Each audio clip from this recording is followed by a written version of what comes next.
Welcome और welcome back to my channel एजविला official. हमारे यूट्यूब चैनल एजविला ऑफिशियल में आप सभी का बहुत बहुत स्वागत है। आज मैं बात करने जा रही हूँ इस वीडियो में बिहार में जो जातिगत जनगणना चल रही है, 15 अप्रैल से इसका दूसरा फेज शुरू हो चुका है, उसके बारे में।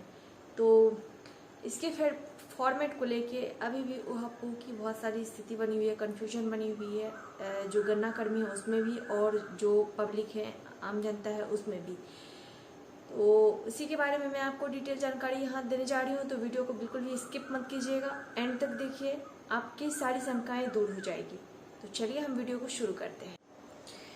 तो मैंने मेरा कैमरा एडजस्ट कर लिया है और जनगणना करने के लिए आपको जिन चीज़ों की ज़रूरत पड़ती है वो ये एक स्टाम्प पैड है, क्योंकि सभी लोग पढ़े लिखे नहीं होते हैं, कुछ लोग अंगूठे का निशान देते हैं, तो उसके लिए ज़रूरत पड़ती है ये हमें।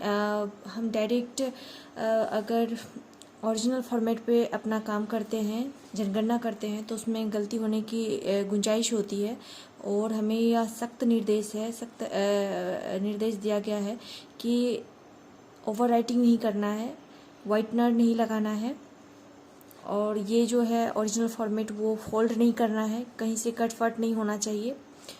तो इसके लिए मैंने इसका जीरोक्स कराया है और जीरोक्स में ये है इसका जीरोक्स, और मैं इस जीरोक्स फॉर्मेट में जाके फील्ड में इसमें काम करती हूँ। और यहाँ पे जो ओरिजिनल का जो यहाँ पे परिवार के प्रधान का हस्ताक्षर है, यहाँ पर मैं उसका अंगूठा ले लेती हूँ, या जो हस्ताक्षर करने वाले उसका हस्ताक्षर ले लेती हूँ, और आराम से बाद में बैठकर इसमें उसका डिटेल भरती हूँ, ताकि गलती जरा से भी ना हो और फॉर्मेट जो है वो रिजेक्ट ना हो। तो ये शार्पनर है, जो इस पेंसिल को मैं शार्प करती हूँ इससे। ये इरेज़र है, यदि कुछ गलत हो जाए तो उसको इरेज करने के लिए। और ये ब्लैक पेन है। तो ये निर्देश में है कि हमें जो ये फॉर्मेट है, ओरिजिनल फॉर्मेट, उसको ब्लैक पेन से ही भरना है और किसी चीज़ से नहीं भरना है।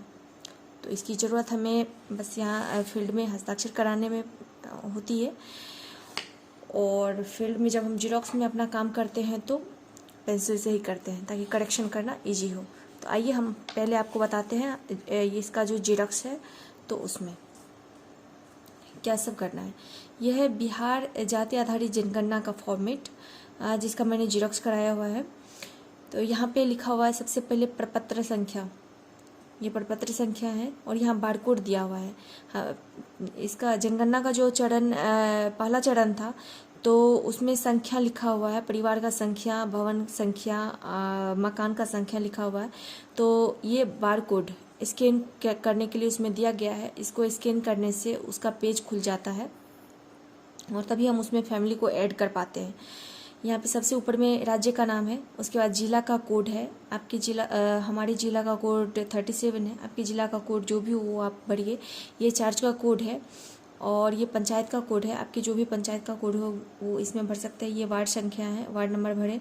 इसमें जनगणना ब्लॉक संख्या है, और इसमें उप जनगणना ब्लॉक संख्या है। और ये है जो आपने प्रथम चरण में जो किया था, ये आपके मोबाइल में होगा, ऐप में होगा, BIAJAGA ऐप में। अगर आप किसी पर्टिकुलर परिवार का खोलेंगे तो उसमें भवन संख्या उसमें लिखा हुआ है, तो भवन संख्या यहाँ पे दे दीजिए, मकान संख्या यहाँ पे दे दीजिए, परिवार का क्रम संख्या वो इसमें बैठाना है, और परिवार में टोटल कितने सदस्य हैं वो इसमें बैठाना है। तो ये सारी चीज़ें जो है हमें चरण 1 वाले फॉर्मेट में ही मिल जाता है। और यदि परिवार के किसी भी सदस्य के पास में जाति प्रमाण पत्र है तो इसमें लिखना है, और यदि उपलब्ध नहीं है तो कोई बात नहीं, यहाँ पे हमें पिन कोड लिखना है। और यहाँ पे एड्रेस है, तो गांव या मोहल्ला का नाम, ग्राम, पोस्ट, थाना, जिला, ये सब वगैरह लिख देना है। अगर राशन कार्ड है तो राशन कार्ड की संख्या को यहाँ पर लिख देना है। फिर आ जाते हैं हम यहाँ पे, तो यहाँ पे जो है वो सीरियल नंबर है, सीरियल नंबर क्रमांक संख्या लिखना है। परिवार में जितने सदस्य हैं उसके क्रमांक संख्या को यहाँ पे लिखना है। परिवार के सदस्य का पूरा नाम, एक सदस्य का पूरा नाम यहाँ पे अंकित करना है। जो प्रधान होंगे, परिवार के जो प्रधान होंगे उनकी संख्या को पहले अंकित करना है, और बाकी के सदस्यों को उसी हिसाब से अंकित करना है। लेकिन बहुत बार ऐसा हो जाता है कि हम परिवार के जो सदस्य हैं जिसको मुखिया बनाना चाहते हैं या जिसको वो परिवार वाले मुखिया बनाना चाहते हैं, तो उनका नाम वो पहले अंकित करवाते हैं या हम कर लेते हैं। लेकिन बाद में पता चलता है कि उनका हम हस्ताक्षर या अंगूठा का निशान नहीं ले सकते क्योंकि वो अनुपस्थित है। अब हमें ये बात अचानक से पता चलती है, तो इसके लिए हम क्या कर सकते हैं कि यहाँ पे आप देखिए, यहाँ पर जो है परिवार के प्रधान का क्रम संख्या दिया हुआ है, तो उसके माध्यम से इस पूरे क्रम संख्या में जितने भी नंबर पे प्रधान का नाम लिखा हुआ है, तो उस अंक को, जैसे प्रधान का नाम मैंने 1 नंबर में लिखा है, शुरुआत में लिखा है, तो मैं यहाँ पे 01 दूंगी। यदि प्रधान का नाम मैंने 3 नंबर में लिखा है तो 03 दूंगी। और तो इसी तरह से यहाँ पे क्रम संख्या बैठाना है। फिर उसके पिता या पति का नाम लिखना है। और परिवार के साथ संबंध, यदि परिवार का मुखिया का नाम मैं 1 नंबर में लिखती हूँ तो यहाँ पे 01 कोड हो जाएगा। उसके पति या पत्नी जो भी है उसका कोड 2 हो जाएगा। उसके पुत्र या पुत्री जो भी है उसका कोड 3 हो जाएगा। तो उसी तरह से यहाँ पे कोड दिया गया है 03 जो है ये कॉलम में दिया गया है। परिवार के प्रधान के संबंध जो है तो उसमें दिया गया है, तो ये इसमें से ढूंढ के हमें लिखना होता है। ये 10 तक का कोड है। उसके बाद हमें यहाँ पे आयु बैठाना है। तो आयु जो डालना है तो ये हम आधार कार्ड लेंगे तो आधार कार्ड में वो अंकित होता है तो उससे लिख लेंगे। यदि लेकिन बहुतों के पास में आधार कार्ड नहीं होता या खो गया होता है तो पहचान पत्र में भी आयु होता है तो उससे दे सकते हैं। या फिर कोई पढ़ा लिखा है तो उसके एडमिट कार्ड जो है वो मैट्रिक का उसमें भी मेंशन किया होता है तो हम वहाँ से भी आयु ले सकते हैं।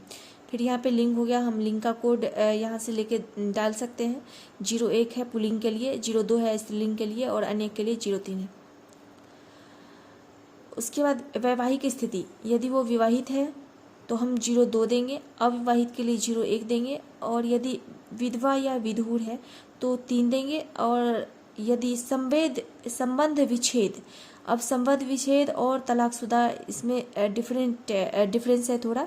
संबंध विच्छेद का मतलब है कि तलाक प्रॉपर पेपर पर हुआ नहीं है लेकिन वो अलग रह रहे हैं किसी कारणवश, तो इस स्थिति में हम उसमें संबंध विच्छेद वाला कोड देंगे। लेकिन यदि पेपर पर प्रॉपर तलाक हो गया है, कागज़ पर तलाक हो गया है कोर्ट में, तब तो उस स्थिति में हम तलाकशुदा लिखेंगे।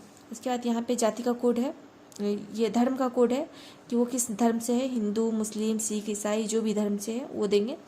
और उसके बाद जो है यहाँ पे आता है जाति का नाम एवं कोड।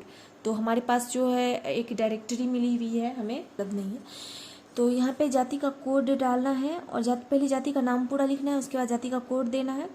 उसके बाद यहाँ पे शैक्षणिक योग्यता, तो वो जो बुकलेट मिला हुआ है तो उसमें शैक्षणिक योग्यता का भी कोड है तो वो वहाँ से निकाल के देना है।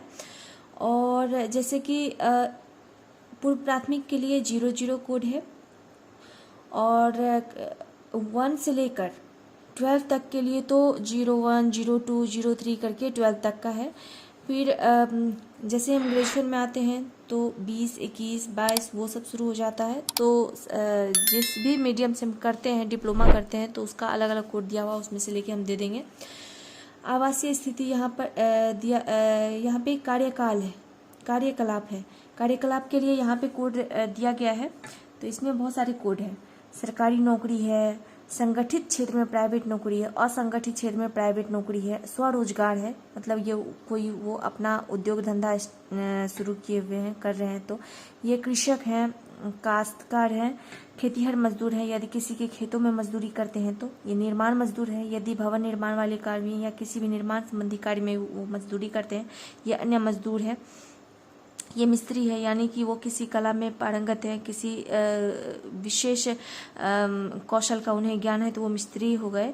भिखारी हैं, कचरा बीनना, अन्य विद्यार्थी, गृहिणी और कुछ नहीं, यदि वो कुछ नहीं करते, वो ओवर एज है या फिर अंडर एज है और कुछ नहीं करते हैं तो उसके लिए ये कोड 15 यूज हो जाएगा।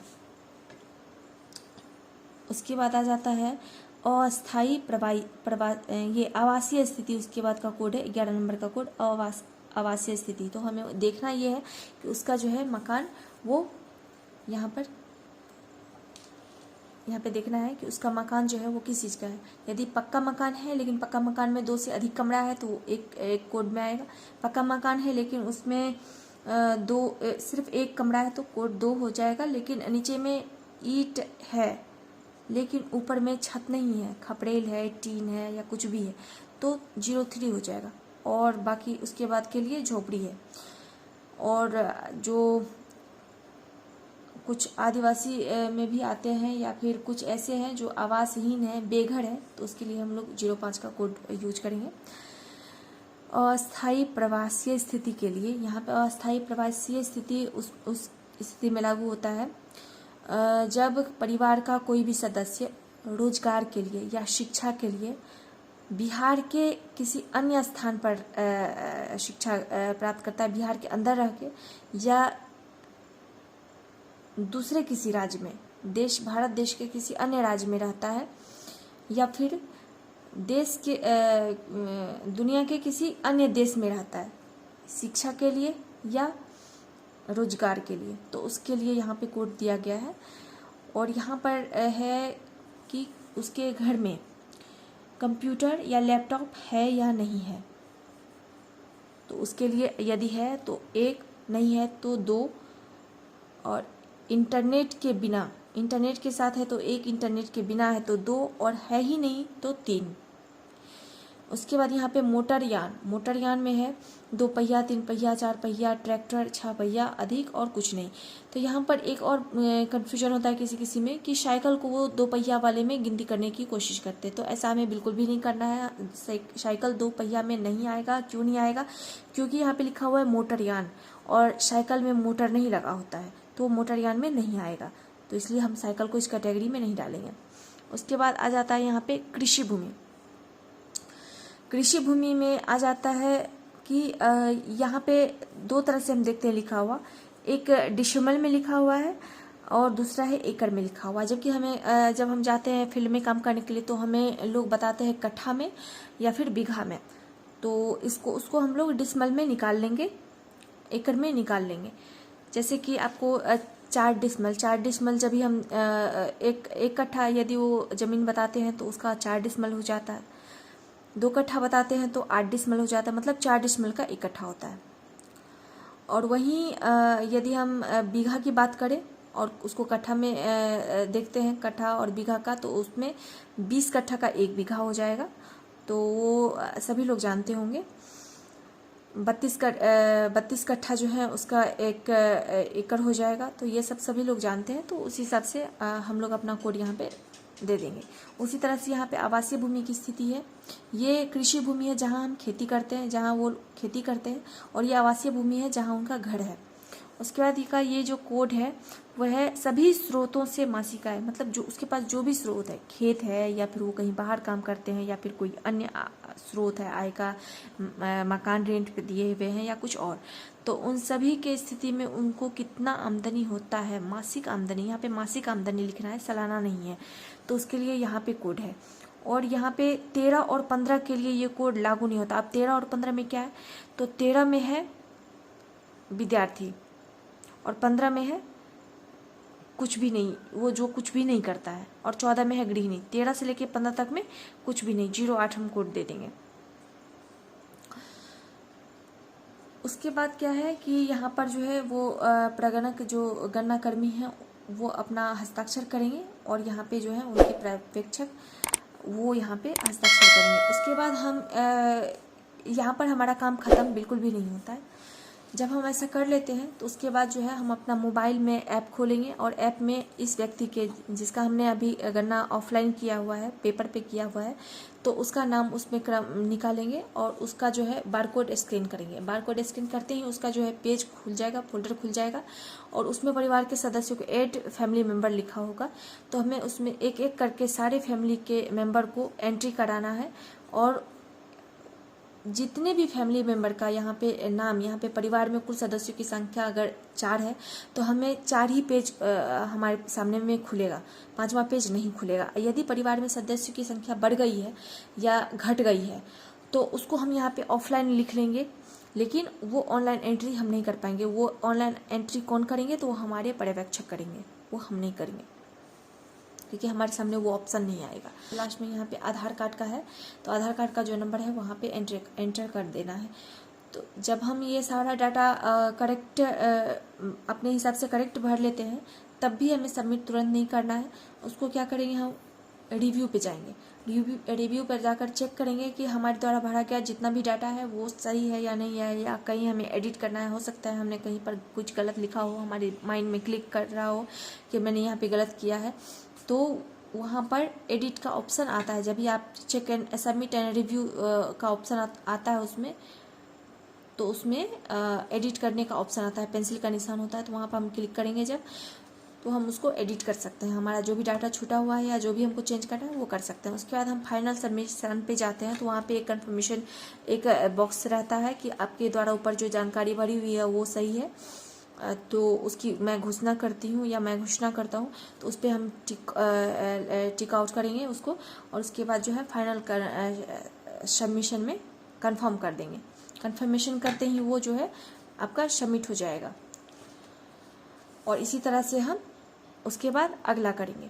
तो ये था हमारा आज का वीडियो जो जनगणना पे आधारित था। आई होप कि आपकी सारी कन्फ्यूजन आज दूर हो गई होगी, और यदि इससे रिलेटेड कोई कन्फ्यूजन आपको है, यदि कोई क्वेश्चन है, तो हमको कमेंट बॉक्स में जाके ज़रूर पूछिए, मैं उसका जवाब देने की पूरी कोशिश करूँगी। तो तब तक के लिए मिलते हैं अगले वीडियो में। तब तक के लिए थैंक यू सो मच।